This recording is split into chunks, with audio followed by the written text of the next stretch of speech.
Coupure d'eau et d'électricité, une situation devenue le quotidien des habitants de la capitale en cette période de grande chaleur. Et c'est pour parler de cette difficile situation que le ministre de l'Énergie et de l'Eau a animé cet après-midi une conférence de presse. Aujourd'hui, la société EDM SA connaît des difficultés relatives à la trésorerie, à la maintenance des groupes électrogènes.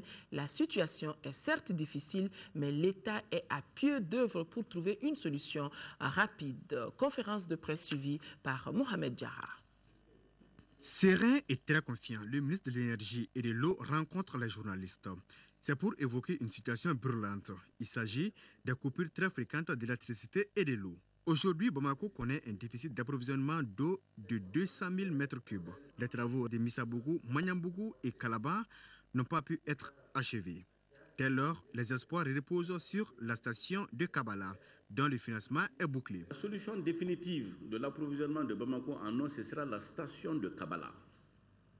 240 000 m3.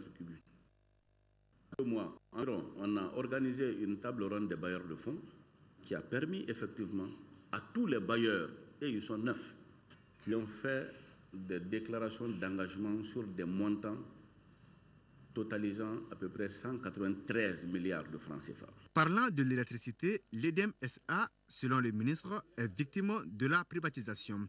La société connaît un sérieux problème de trésorerie. EDM SA n'est pas à mesure d'assurer la maintenance des groupes électrogènes. Puis le gel de tarifs n'a pas permis à la société de faire correctement la maintenance de ces centrales, encore moins de renforcer leur capacité. Une situation comme ça, en prenant comme exemple la facture pétrolière de l'année 2012, elle est d'environ 72 milliards.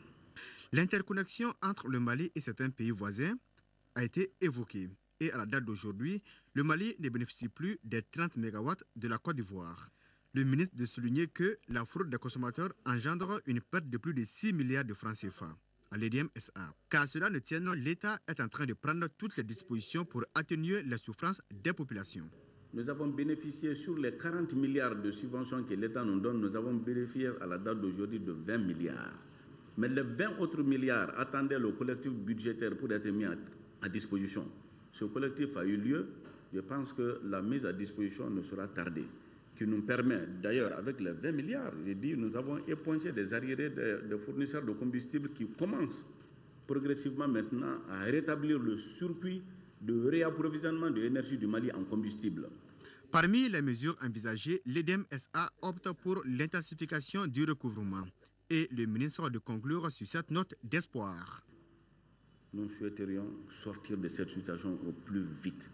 Et pour ces désagréments, très sincèrement, nous présentons nos excuses à tous les usagers de l'eau et de l'électricité de par le pays.